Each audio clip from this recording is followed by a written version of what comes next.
Wednesday, July 24th. We sold all but one of our turtles today. We have had 9 for some time, and all they've done is sit around and eat and cause work.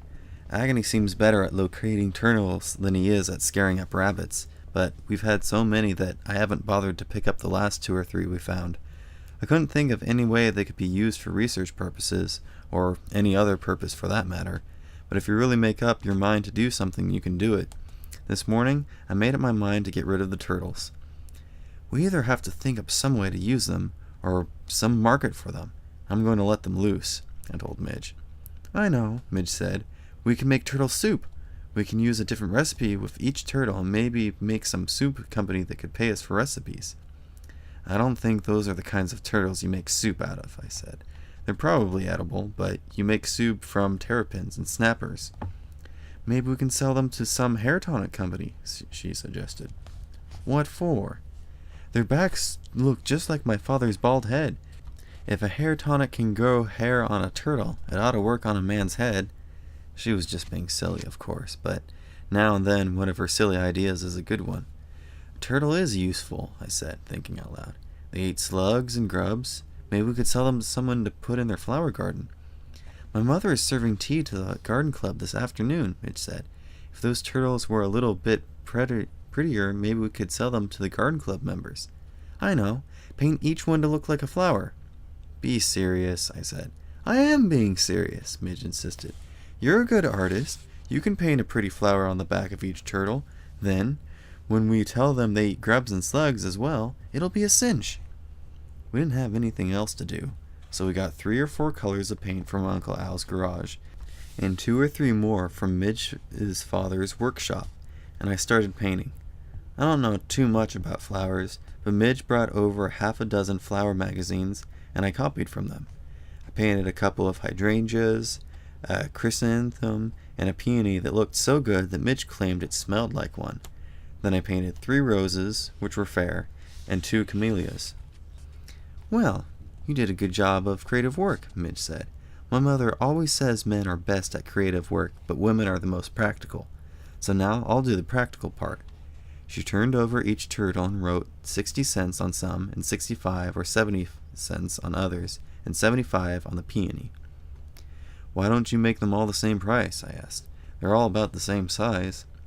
That shows how much you know about retailing, Midge said. You've got to have things different prices. Some women will want to buy the highest priced one to show off, and others the lowest priced one in order to get a bargain. Let's put them in a basket and go over and see what my mother thinks of them. The Glass's backyard slopes away from the house, and they have graded it into 3 terraces.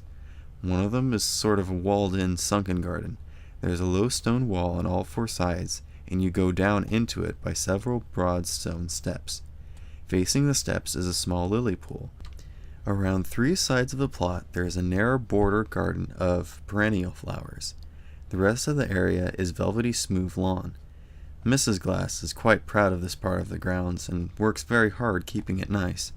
Midge is not quite so fond of that terrace as her mother, because it's her job to dig up all the dandelions and plantains that show up in the lawn. It was a nice day, and naturally Mrs. Glass was having her garden club meeting in the little walled garden. She had set up a number of chairs and small tables around the area, and it looked very pretty. Few of the chairs looked sort of close to the lily pond to me, but I figured it was none of my business and said nothing. Mrs. Glass and 2 women who were helping her were bustling around, decorating the tables and hurrying and fussing the way people always do before a meeting. We dumped the turtles out in the center of an uncluttered spot of the lawn, and then Midge called her mother over to look at them. Can't you see I'm busy? Mrs. Glass asked. Besides, I'm not interested in looking at turtles right now. But these are very unusual turtles, Midge insisted. They have been painted by a famous artist from Europe. What are you talking about? Mrs. Glass asked. Just what I said, Midge replied. An artist from Nepal, Italy, painted these turtles especially for garden club ladies. They're all hand done. I want to come over and sell them when everybody gets here. Some of them are 60 cents, some of them are 65, some are 70, and some are 75 cents. You will do nothing of the sort, said Mrs. Glass. The garden club members are my guests today. I'm not going to have to ask them to buy anything. She looked at me. Or anyone else, either. "But they'll love these," Midge said. Finally, Mrs. Glass and two women came over to look at the turtles. "They're most unusual," Mrs. Glass said, "and very pretty, but you cannot sell them at my garden club meeting." "It's a quite novel idea," said one of Mrs. Glass' friends. "I'll take one of them." She bought one, and so did the other woman, and so did Mrs. Glass. Probably did it just to get rid of us. I don't know. Anyhow, we put the 3 turtles in a pasteboard box and put them in one corner of the back porch. Then I picked up the others and put them in the basket, and we took them back to their pen at the research center. I had just dumped them in when Agony let out a yowl and started across the lot. The white rabbit was sitting at the edge of the woods. This time, Agony was able to keep Jebediah from heading toward Mr. Apple's property, and he chased him through the woods and out into the alfalfa field beyond. Midge and I followed, running as fast as we could. That white rabbit can really run. He stretched out like a jackrabbit, and even though Agony went faster than I'd ever seen him, he couldn't catch that rabbit. We followed them across the alfalfa field, and then the rabbit doubled back toward the lot again. At the edge of the woods, he found a hole and ducked down in it. Then, when we got there, Agony was digging furiously, and I could tell by his expression that he was so mad he was about to bust. I have tried digging that rabbit out of holes twice, and it was no use. Those holes seemed to go on forever. I think probably woodchucks dug them first. This white rabbit was located a whole series of them. I'm beginning to believe that he lets Agony chase him for the fun of it. Then, when he gets tired of running, he ducks down a hole. Midge and I went up and watched the men building the new house for a while, then went back to the barn. "I forgot to make a mark," she said. She kept a big scratch on the side of the barn where she is keeping track of the number of times we have chased that white rabbit. It is now 32. "Hey, that little Camilla is gone," Midge said. I looked, and sure enough, there were only 5 turtles in the pen. Since we had sold 3, there should have been 6. We examined the pen carefully, but there was no hole where the turtle could have possibly slipped out. "Do you suppose someone could have been here and stolen it?" I asked. "Maybe we left them over at my house," Midge said. "Did you count them?" I hadn't counted them. I just picked them up and put them in the basket. We decided that it was probably in Mrs. Glass's garden someplace, so we went over to look for it. As we rounded the corner of the house, we saw that the garden club was still there.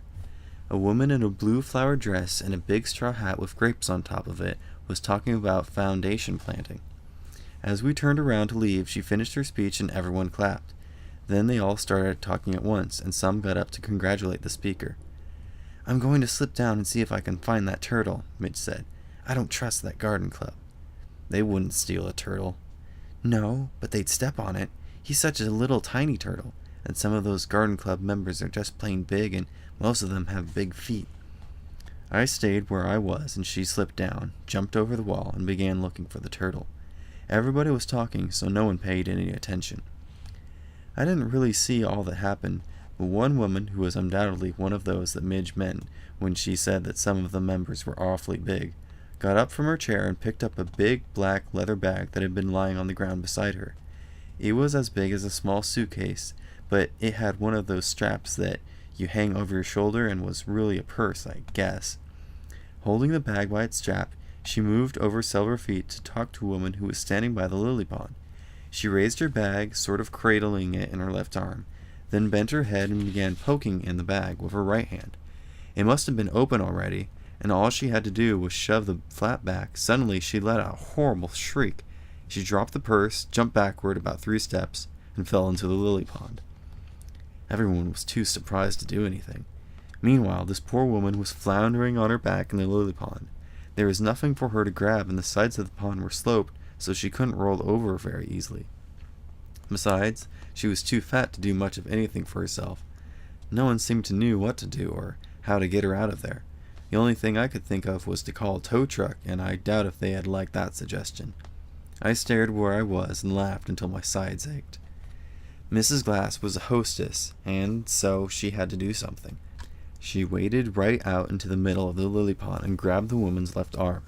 Another woman who was able to stand on the edge of the pool and take the other arm. They hauled, lifted, puffed, and finally they hoisted her out of there. The woman certainly was a sorry-looking mess. There was water dripping from her hair, and her soaking wet dress stuck to her like the skin of a sausage. Somehow or other, her hat had managed to stay on her head through it all. It was a little straw hat with a lot of flowers on it. These sort of hung down over the edge of the hat like the strings of a mop.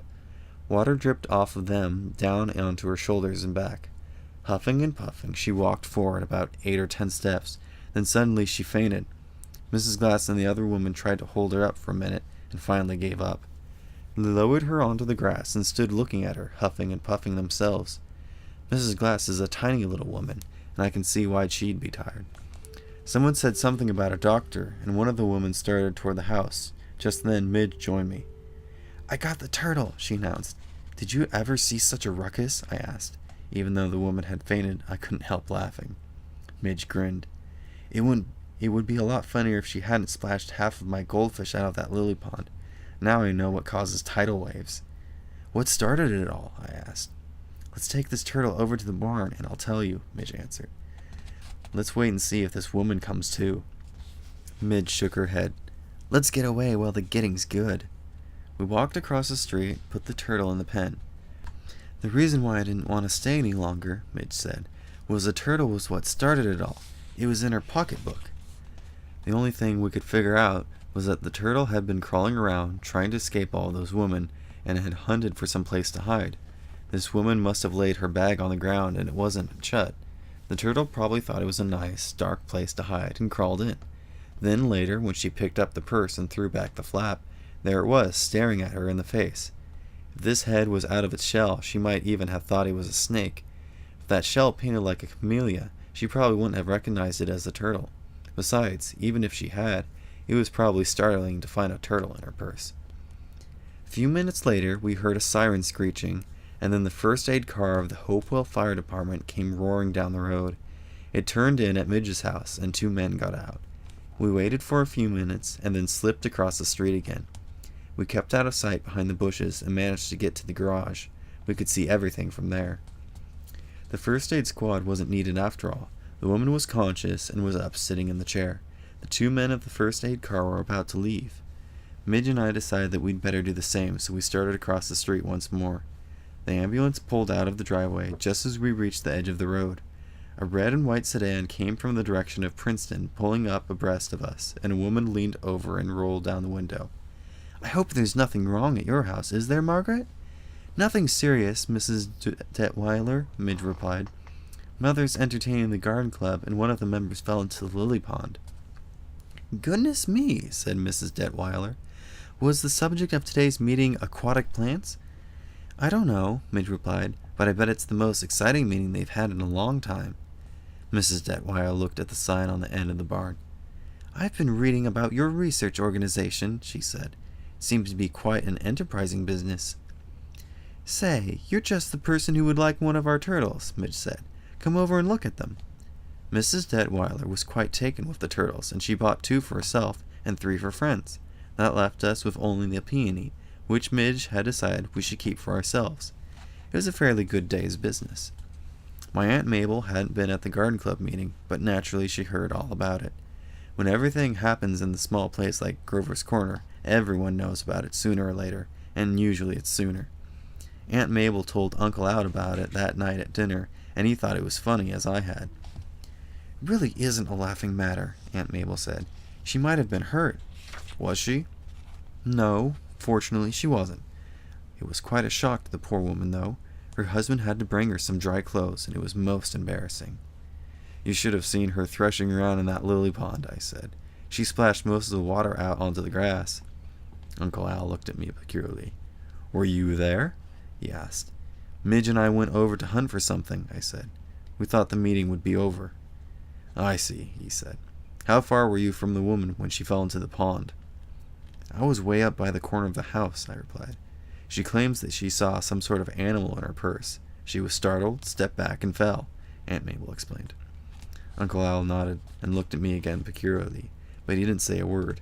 In fact, he changed the subject completely. "You know, a curious thing happened here a couple of weeks ago," he said. "I was talking to one of the state troopers today. It seems that Mrs. Apple thought someone had stolen her cat. A dog chased it completely around her house, and then she said a man poked a net through the hedge, caught the cat, and made off with it. And then the trooper arrived. There came the cat walking across the lawn." "Was it stolen?" Aunt Mabel asked. "Evidently not. Uncle Al replied. Besides, it's been out here killing birds in our front yard since. What do you suppose it was all about? I wouldn't know, Uncle Al replied. It's just one of those things that happen.